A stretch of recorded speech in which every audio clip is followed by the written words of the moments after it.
श्री शिवाय नमस्तुभ्यम। आप सभी का स्वागत है अपने YouTube चैनल पर।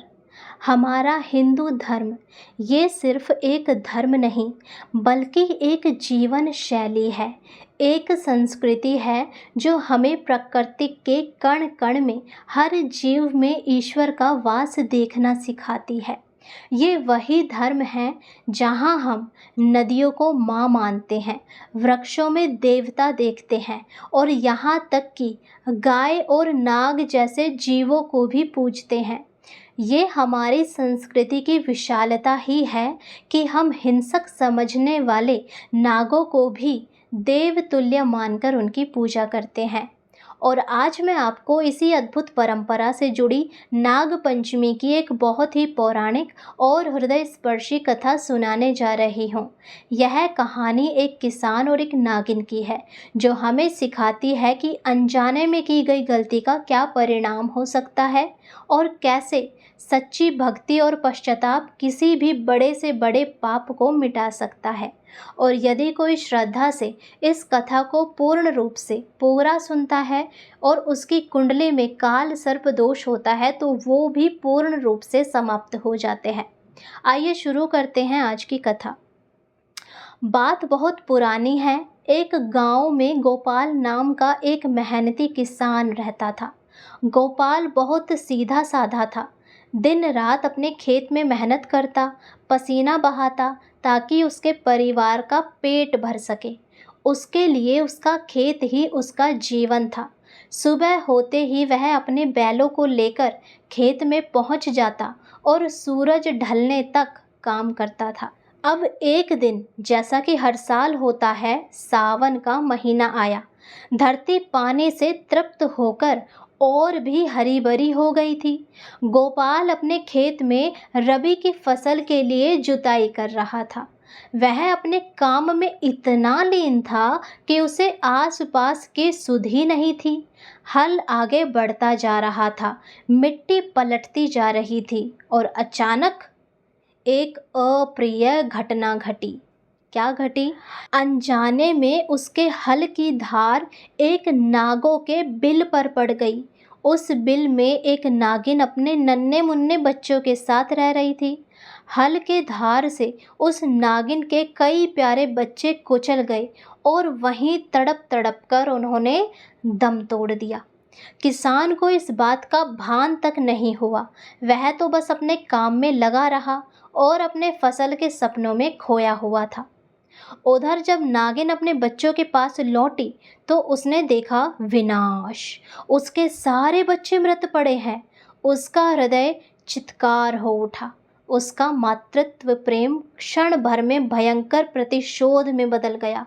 उसकी आंखों में आग थी और उसके मन में केवल बदला लेने की भावना। वह समझ गए कि यह उसी किसान का काम है जिसने उसके बच्चों को मारा है। रात होते ही वह नागिन सीधे गोपाल के घर पहुंची। उसके मन में कोई दया नहीं थी और एक एक करके उसने गोपाल के पूरे परिवार को डसना शुरू कर दिया। पहले गोपाल की पत्नी, फिर उसके बच्चे, सभी उसके प्रतिशोध की अग्नि के शिकार होते गए। घर में चीख पुकार मच गई। गोपाल असहाय होकर अपनी आंखों के सामने अपने परिवार को दम तोड़ते हुए देख रहा था। गोपाल भी नागिन के डंक का शिकार हुआ और उसने भी वहीं दम तोड़ दिया। कुछ ही पलों में खुशियों से भरा वह घर मातम में बदल गया। परिवार का एक भी सदस्य नहीं बचा सिवाय एक छोटी बच्ची के। नागिन जब सभी को डस चुकी थी तब उसकी नज़र घर के एक कोने में बैठी एक छोटी बच्ची पर पड़ी। वह गोपाल की सबसे छोटी बेटी थी। वह बच्ची अनजाने में इस भयानक त्रासदी से बची हुई थी क्योंकि वह उस समय नागों की पूजा कर रही थी।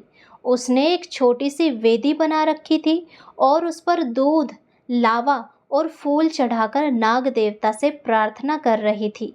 नागिन, जो अभी तक क्रोध और प्रतिशोध से भरी हुई थी, अब बच्ची को देखकर एक पल के लिए ठिठक गई।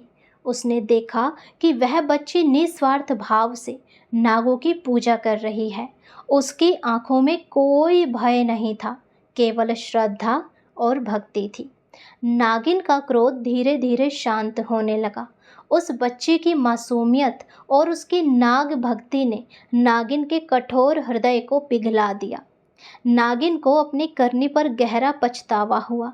उसने देखा कि जिस परिवार को उसने नष्ट किया, उसी परिवार के एक सदस्य नागों की इतनी बड़ी भक्त है। उसका प्रतिशोध उसे अब व्यर्थ लगने लगा। उसे महसूस हुआ कि उसने अनजाने में हुए अपराध का बहुत बड़ा दंड दे दिया। आखिर किसान को तो पता भी नहीं था कि वहाँ पर बच्चे हैं।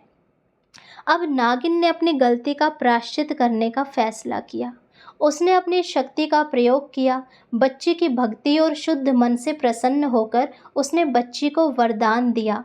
नागिन ने कहा, हे पुत्री, तुम्हारी भक्ति ने मेरा हृदय बदल दिया। मैं तुम्हारे परिवार को फिर से जीवन देती हूँ। और यह कहते ही उसने अपने विष को वापस ले लिया और अपने दिव्य प्रभाव से गोपाल और उसके परिवार को पुनर्जीवित कर दिया। गोपाल और उसका परिवार जीवित हो उठा। उन्होंने अपनी आंखों पर विश्वास ही नहीं किया कि वे सभी नागिन के चरणों में गिर गए और उसका धन्यवाद किया। नागिन ने उन्हें भविष्य में नागों के प्रति सचेत रहने और उनका सम्मान करने का संदेश दिया। इस घटना के बाद पूरे गांव में यह बात फैल गई कि सभी ने नागिन के इस चमत्कार और बच्चे की भक्ति को सलाम किया। तभी से श्रावण मास के शुक्ल पक्ष की पंचमी तिथि को नागों के सम्मान में नाग पंचमी का त्योहार मनाया जाने लगा। यह कथा हमें कई महत्वपूर्ण संदेश देती है। अनजाने में भी किसी जीव को हानि नहीं पहुंचानी चाहिए। प्रकृति और उसके सभी जीवों का सम्मान करना चाहिए। कर्मों का फल हमेशा मिलता है, चाहे वह अच्छा हो या बुरा। इसलिए कर्म हमेशा सोच समझकर करने चाहिए। और सबसे महत्वपूर्ण, भक्ति और क्षमा में इतनी शक्ति होती है कि वह मृत्यु को भी टाल सकती है और क्रोध को प्रेम में बदल सकती है। यह नागपंचमी हमें सिखाती है कि कैसे हम अपने गलतियों को सुधार सकते हैं और हम इस धरती पर अकेले नहीं हैं, बल्कि सभी जीव जंतुओं के साथ सह अस्तित्व में हैं। नाग केवल डरावने जीव नहीं, बल्कि प्रकृति के महत्वपूर्ण अंग हैं, जिनकी रक्षा और सम्मान करना हमारा कर्तव्य है। और फिर ये शिव जी के गण भी तो हैं, इसीलिए नागों को पूजा जाना चाहिए। तो दोस्तों, ये थी नाग पंचमी की एक अद्भुत कथा। आशा करती हूँ आपको ये कथा पसंद आई हो। और मान्यता है इस कथा को पूरा सुनने वाला भगवान शिव की भी असीम कृपा पाता है। और यदि उसकी कुंडली में या उसके परिवार में किसी को सर्प दोष हो तो उससे वे मुक्त हो जाते हैं। कथा अच्छी लगी हो तो प्लीज़ चैनल को सब्सक्राइब, वीडियो को लाइक अवश्य करें। कमेंट बॉक्स में हर हर महादेव अवश्य लिखें, नाग देवता की जय लिखें और अपने भाई बंधुओं और परिवारजनों को ये वीडियो ज़रूर शेयर करें, ताकि हर कोई इस अद्भुत कथा को सुने और अपने जीवन को शिवमय बनाए। हर हर महादेव, जय शिव शंभू। बोलो नाग देवता की जय।